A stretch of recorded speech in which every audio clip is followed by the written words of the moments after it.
In this video, we're going to learn about rounding integers to the nearest 10 or 100. And as we've talked about before, an integer is a whole number, so it's not a fraction or a decimal, it's a whole number.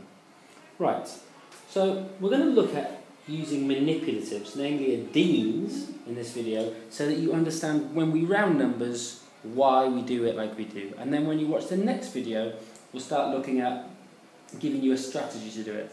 So let's look at our first one. It says 42 to the nearest 10. Okay, so I'm going to make 42. These are all 10, so 10, 20, 30 and 40.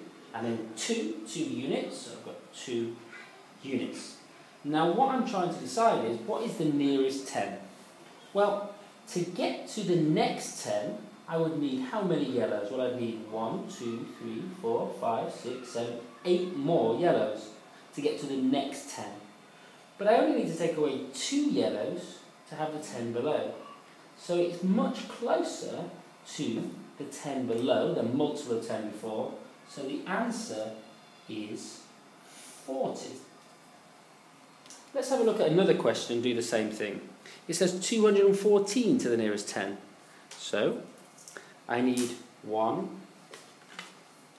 2 hundredths, and then 1 10 because it's 14. And then I need 4 ones, 4 units. Have a look at that. There we go. Right. So I need to look at the nearest tens this time.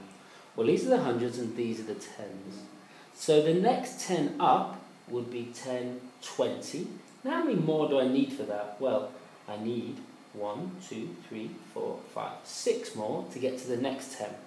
To get to the 10 below, I need to take away 4.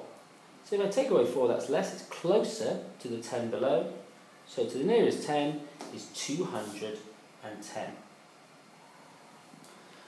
Right, now we're rounding to the nearest 100, the nearest multiple of 100, not the 10. Let's have a go at a question. It says 632 to the nearest 100. So that's 400, it's 500, it's 600. And then I need 3 tens and 2 ones. So I've got 632.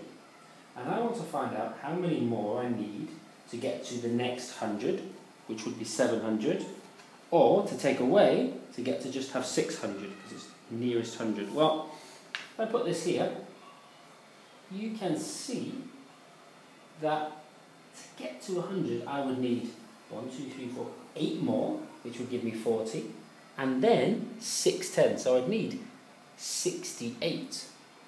But to take away, it's 32. So it's much closer to the 100 before than the 100 above. So the answer to the nearest 100 is 600. Okay, our last one says 353 to the nearest 100. Well, I have 300. I have 50. And I have 3. And this says 3 to the nearest 100. So look at it. What do we need to get to the next 100? That's 100. If I've got 50 already, and I've got 3 here, and I need 7 more to make a 10, and that would make 60. And then I obviously need 40 more, 4 tens more here, so that would be 4 tens and 7 yellows. But to go to the 100 below, I need to take away 5 tens and 3 ones. So that's more. So I would round up, and so it's closer to 400. So 353 to the nearest 100 equals 400. Okay, in this video, what we've done is shown you when we round numbers, why we do it.